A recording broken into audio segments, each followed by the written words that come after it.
Em conclusão, o presidente, ministra Carmen, ministro Fux, ministro Flávio Dino,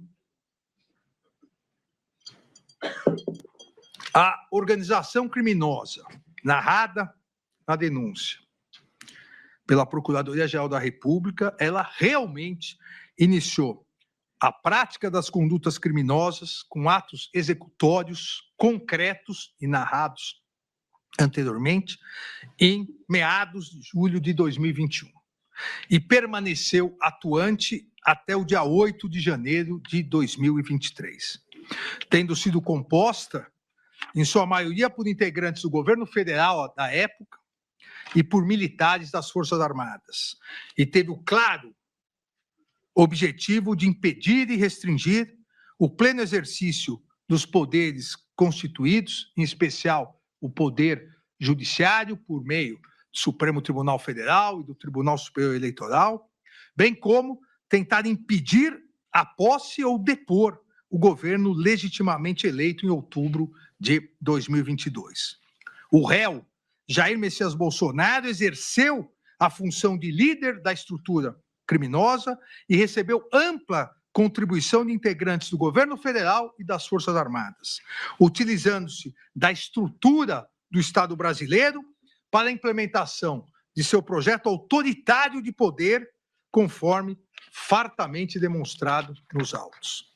Jair Messias Bolsonaro foi fundamental para reunir indivíduos de extrema confiança do alto escalão do governo federal que integravam um núcleo central da organização criminosa, como o réu Alexandre Ramagem, então diretor-geral da ABIN, o réu Anderson Torres, delegado da Polícia Federal, que ocupou o cargo de ministro da Justiça e Segurança Pública, também como narrado nos itens anteriores. O núcleo central também tinha integrantes militares que ocupavam cargos estratégicos dentro do Poder Executivo Federal. O réu Augusto Heleno, e aqui também a alegação de que durante o governo o réu Augusto Heleno se afastou de Jair Bolsonaro, ela é desmentida tanto pelo próprio réu Augusto Heleno, que em seu interrogatório disse que isso não ocorreu e que ele tinha livre acesso a qualquer momento, que não precisaria, momento algum, avisar que ia no gabinete do presidente, como também, e consta no depoimento de Batista Júnior, no dia 17 de dezembro de 2022, ou seja, durante a tentativa de pressão aos militares, pressão exercida fortemente também pelo réu Braga Neto, que determinou, via várias mensagens, que se ofendesse e pressionasse os outros comandantes. No meio desta pressão final, antes do término do mandato, o presidente, então presidente, o réu Jair Bolsonaro, convoca Augusto Heleno para uma reunião. Augusto Heleno está na formatura militar do seu neto e pede uma carona de FAB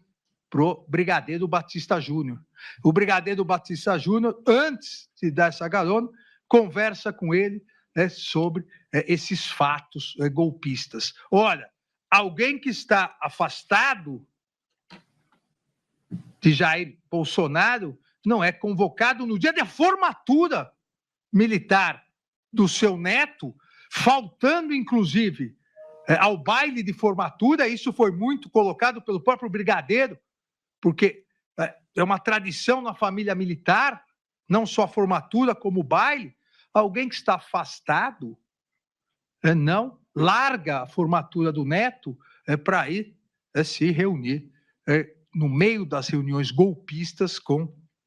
Jair Messias Bolsonaro. Então, o núcleo central também tinha integrantes militares que ocupavam cargos estratégicos dentro do Poder Executivo Federal, como o réu Augusto Heleno, que exerceu o cargo chefe do GSI, o réu Walter Souza Braga Neto, que exerceu os cargos de ministro-chefe da Casa Civil e ministro da Defesa, assim como foi candidato a vice-presidente da República na chapa de Jair Bolsonaro. O réu Paulo Sérgio Nogueira de Oliveira, que exerceu ministério da Defesa também foi função central na estrutura criminosa, exercido o cargo de comandante do Exército e, posteriormente, a titularidade do Ministério da Defesa. Da mesma forma, o réu Almir Garnier, que exerceu o posto de comandante da Marinha durante o mandato presidencial do líder da organização criminosa, Jair Messias Bolsonaro. Por sua vez, o réu colaborador Mauro César Barbosa Cid, que ocupava a função de ajudante de ordens do réu Jair Messias Bolsonaro, também desempenhou papel fundamental na execução das ações, sendo o principal interlocutor do ex-presidente com os demais integrantes da organização criminosa, como a prova dos autos está farta a demonstrar. A estrutura da organização criminosa foi ainda mais sofisticada do que os réus utilizaram a estrutura do Estado brasileiro para se reunir de modo estável e permanente, com a intenção de permanecer no poder, independentemente de eleições ou do resultado das eleições, contando ainda com a expertise de táticas militares, em razão de réus e demais membros integrarem as Forças Armadas, inclusive as Forças Especiais das Forças Armadas. O líder da organização criminosa, exercendo o cargo de chefe de Estado e chefe de governo da República Federativa do Brasil, uniu-se a indivíduos de extrema confiança para a realização das ações de golpe de Estado e ruptura das instituições democráticas, assim como todos os demais réus, Alexandre Ramagem Rodrigues, Almir Garnier Santos, Anderson Gustavo Torres, Augusto Heleno Ribeiro Pereira, Mauro César Barbosa Cid, Paulo Sérgio Nogueira de Oliveira e Walter Souza Braga Neto. A estratégia do grupo criminoso consistiu na divisão de tarefas e na prática de uma sequência de atos executórios com claro objetivo de abolir o Estado Democrático de Direito e também impedir ou depor o governo legitimamente eleito ou constituído com a realização de um golpe de Estado. A estratégia da organização criminosa, comandada pelo réu Jair Messias Bolsonaro, então presidente da República, tipificou o delito previsto no artigo 2º, caput, parágrafo 2º e 4º, inciso 2º, da Lei 12.850 de 2013. Consistindo em ampliar de maneira coordenada os ataques às instituições, em especial ao Poder Judiciário, por meio de graves ameaças ao Supremo Tribunal Federal e ao Tribunal Superior Eleitoral, desacreditando-os perante parcela da sociedade, bem como colocando em dúvida a lisura das urnas eletrônicas e o próprio pleito eleitoral, com o claro e ostensivo objetivo de deslegitimar as eleições de 2022 e, consequentemente, preparar os argumentos e instrumentos necessários para um futuro golpe de Estado, caso não obtivesse a vitória eleitoral em outubro de 2022. As diversas funções e condutas executadas pelos réus durante a consumação dos delitos imputados pela Procuradoria-Geral da República caracterizam a prática de integrar a organização criminosa, pois basta ao agente ter aderido a ser membro da organização criminosa e estar à disposição de exercer a sua parte da tarefa que lhe for destinada, quando for o caso, e aqui especialmente em relação ao almirante réu Almir Garnier. Os diversos atos executórios consumativos das infrações penais foram realizados em concurso de agentes, nos termos do artigo 29 do Código Penal. Quem, de qualquer modo, concorre para o crime, incide nas penas a este cominadas na medida de sua culpabilidade, é o que vamos analisar na sequência, caso haja a condenação dos réus. Sendo que a divisão das tarefas da estrutura criminosa ficou evidenciada, atribuições de cada um dos réus, descritas detalhadamente nos itens anteriores, sob a chefia e coordenação de Jair Messias Bolsonaro, o que demonstra também a hierarquização do grupo delitivo nos diversos atos executórios das infrações penais que sequencialmente eu narrei.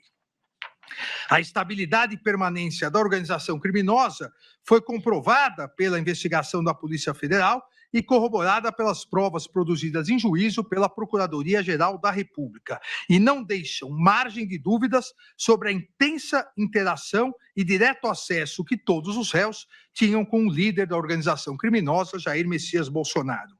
A atuação efetiva e a prática de atos executórios pela organização criminosa iniciaram-se por vulnerabilidade das urnas eletrônicas e falta de legitimidade da justiça eleitoral, com a finalidade de gerar instabilidade institucional e caos social, criando uma futura situação no país que possibilitasse a restrição do pleno exercício do Poder Judiciário, seja até o período eleitoral, seja até uma eventual continuidade do governo em caso de vitória das eleições, ou a decretação de um golpe de Estado, caso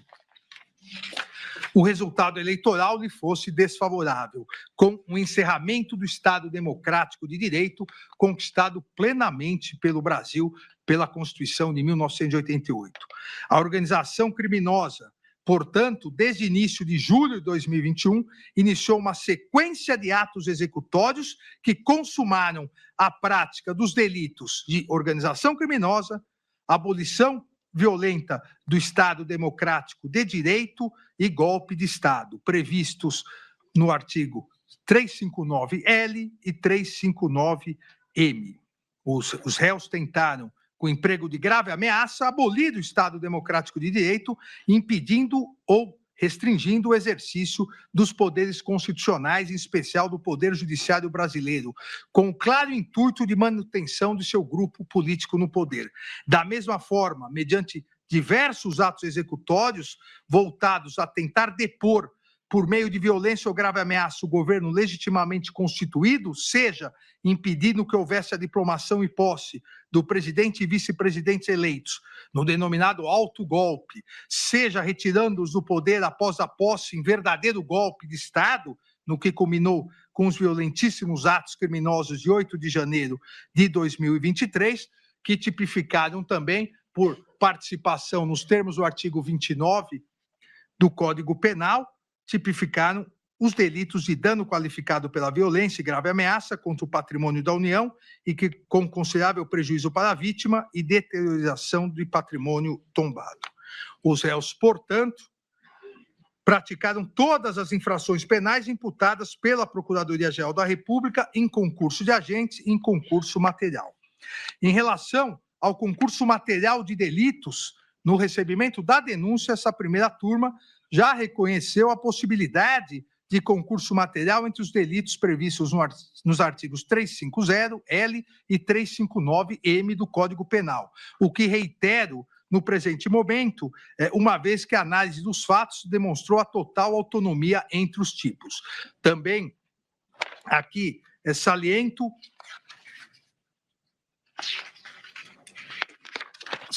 que o plenário do Supremo Tribunal Federal por 8 votos a 3, e a turma a primeira turma, por inicialmente 5 votos a 0, posteriormente, com a divergência do eminente ministro Luiz Fux, por 4 votos a 1, já decidiu mais de 600 casos, reconhecendo concurso material de delitos entre o artigo 359-L e o 359-M. A figura típica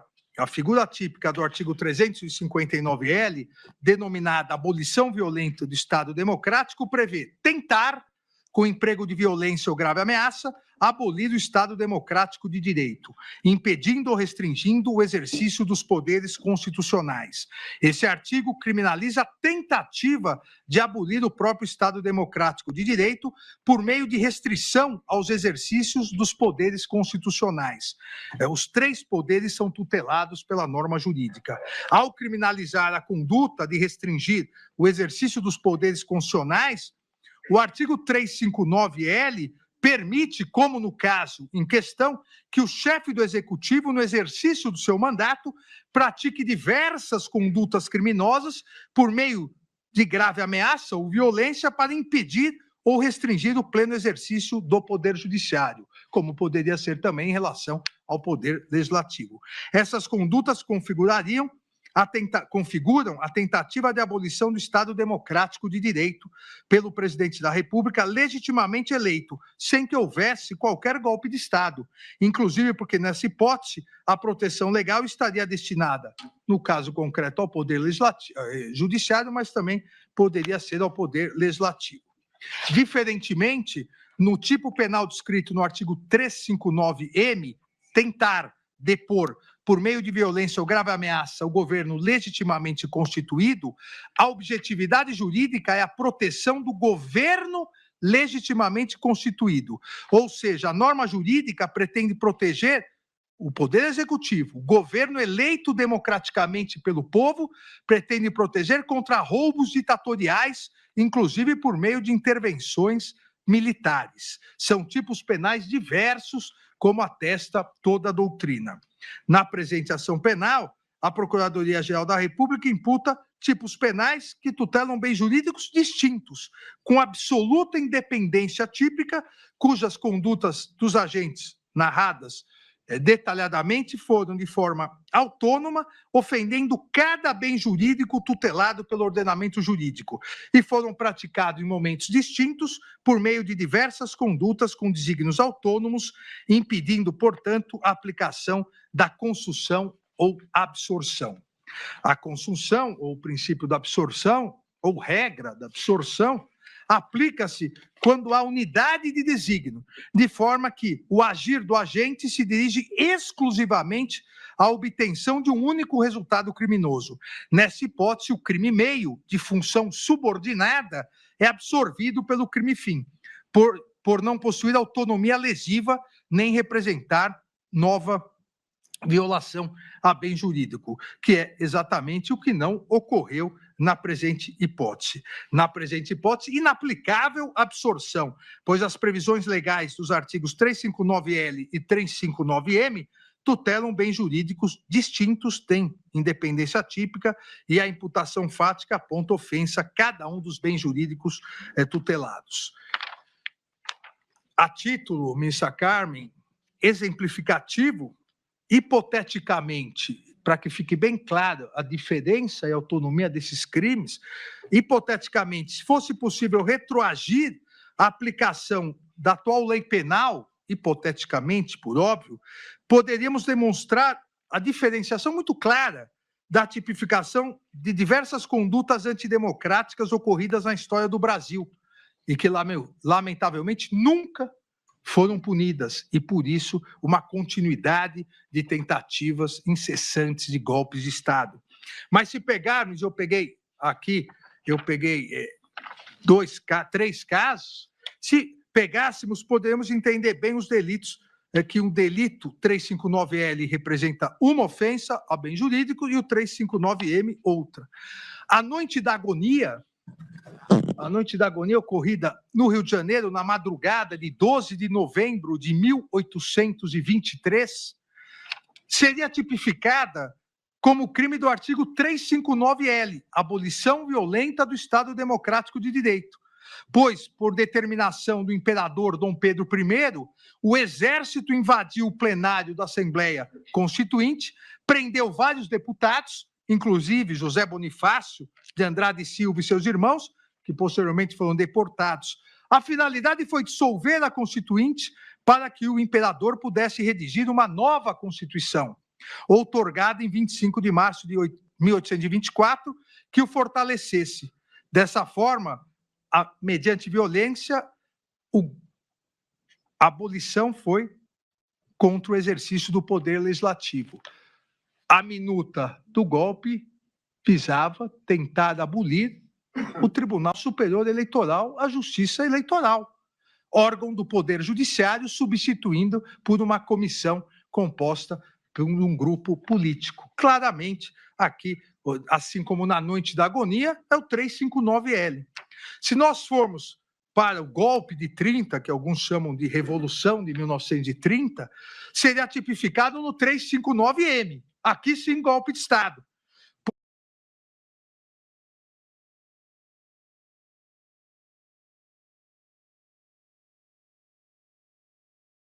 Depois constituiu um movimento armado, liderado pelo Rio Grande do Sul, Minas Gerais, Paraíba, que depois o governo legitimamente constituído por Washington Luiz, em 24 de outubro de 1930, impedindo a posse do presidente eleito Júlio Prestes, encerrando a denominada República Velha e colocou no poder Getúlio Vargas. Aqui o golpe de Estado.